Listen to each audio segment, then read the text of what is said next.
Good morning प्यारे बच्चों। बेटा वर्कशीट नंबर 65 शुरू करेंगे आज, ठीक है। और क्या है हमारा नए पाठ का नाम? कार्य तथा ऊर्जा, ठीक है। नया पाठ शुरू करेंगे। तो अब देखिए ज्ञान क्या कहता है।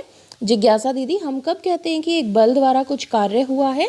देखिए, तो जिज्ञासा दीदी उसको क्या जवाब देती है? ज्ञान, वैज्ञानिक रूप से कार्य की संकल्पना आम रूप से कुछ अलग होती है, यानी जो हम आम रूप में समझते हैं ना काम करना, उससे अलग होती है। कैसे? यदि एक बल के लगने पर किसी वस्तु की विराम अवस्था अथवा गति की अवस्था में परिवर्तन आता है तो हम कहते हैं कि उस बल द्वारा कुछ कार्य हुआ है। यानी कार्य कब होगा? सिर्फ तभी होगा जब उस वस्तु की गति में परिवर्तन आता है। देखो, एक नियत बल द्वारा कार्य करने की परिस्थितियां, वस्तु पर कोई बल लगना चाहिए और सेकंड थिंग वस्तु विस्थापित होनी चाहिए। यदि इनमें से कोई भी परिस्थिति पूरी नहीं होती है तो कार्य नहीं हुआ है। समझ में आया बेटा? दोनों वेरी इंपॉर्टेंट पॉइंट कि वस्तु पर बल भी लगना चाहिए और वस्तु विस्थापित भी होनी चाहिए, मतलब अपनी जगह से हिलनी भी चाहिए, ठीक है। अब देखो कुछ उदाहरण जहां कार्य नहीं होता। एक स्थिर दीवार को धकेलना। आप खड़े खड़े बेटा पूरे दिन दीवार को धक्का लगाते रहो, पसीना पसीना हो जाओ, पर क्या दीवार अपनी जगह से हिली?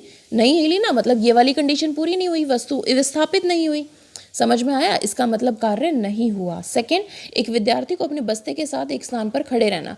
ये देखो इतना बोझ लेकर ये लड़की बेचारी खड़ी है, पसीना पसीना हो गई, थकी जा रही है, पर क्या ये विस्थापित हुई? एक जगह से दूसरी जगह हिली? नहीं, खड़ी हुई है। इसका मतलब कोई भी कार्य नहीं हुआ। आगे है सिनेमा देखना, बात करना आदि।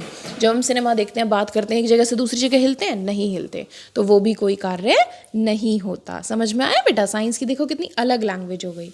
आगे देखिए, एक बल द्वारा किए गए कार्य का गणितीय परिमाण। एक बल द्वारा किया गया कार्य यानी W द्वारा प्रदर्शित किया जाता है, कैपिटल W। और ये तो हमें पहले से ही पता है, एक बल द्वारा किए गए कार्य का परिणाम वस्तु पर लगे बल और विस्थापन द्वारा प्रदर्शित किया जाता है। अभी मैंने यहाँ पर आपको समझाया। तो बल यानी जो इसका कार्य है, वर्क डन, W बराबर है बल यानी फोर्स F और विस्थापन यानी S। समझ में आया? तो जब किसी वस्तु पर बल किसी कोण से लगता है तब किया गया कार्य W = FS cos थीटा होता है। ये cos थीटा बेटा ट्रिग्नोमेट्री में से आता है, आपने मैथ्स में पढ़ा होगा, नहीं पढ़ा होगा तो आप पढ़ लोगे, ठीक है। यह एक आदिश राशि है क्योंकि इसमें दिशा नहीं होती है। कार्य का क्या मात्रक होता है बेटा? न्यूटन मीटर, और हम इसे जूल भी बोलते हैं, ठीक है। और 1 जूल, यदि 1 न्यूटन बल द्वारा किसी वस्तु को 1 मीटर में विस्थापित किया जा सके तो उस पर किए गए कार्य की मात्रा 1 जूल कहलाती है। कुछ नहीं, सिंपल, सिर्फ यही बता रखा है। 1 जूल बराबर है 1 न्यूटन 1 मीटर। समझ आया? अब देखिए कैसे पता चलाएंगे कि धनात्मक कार्य है, ऋणात्मक कार्य है या शून्य कार्य है। तीनों का एग्जाम्पल देखते हैं। यदि वस्तु पर लगने वाले बल तथा उसके विस्थापन की दिशा समान हो तो उस परिस्थिति में कार्य को धनात्मक कार्य कहा जाता है। जैसे एक बच्चे को खिलौने का खींचना, एक चुंबक को लोहे को अपनी ओर खींचना, मतलब कार्य हो गया, उसने बल लगाया और वो कार्य हो गया, तो वो धनात्मक कार्य है। अगला देखिए, यदि वस्तु पर लगने वाले बल तथा उसके विस्थापन की दिशा एक दूसरे से विपरीत हो, मतलब उल्टा हो। समझ में आया? जैसे उसने बल लगाया और दूसरी जगह चला गया, वो अपनी तरफ अगर आई गया है, जैसे मान लो ऐसे ही बल लगा रहे हो अपनी तरफ खींच के, तो वो धनात्मक है। और आप बल लगा रहे हो और वो और दूर चला गया, तो ये हो गया ऋणात्मक कार्य। समझ में आया बेटा? इसको आपने जैसे बॉल को धक्का मारा, बॉल फेंक के और दूर चली गई, तो ये कैसा है? ऋणात्मक कार्य।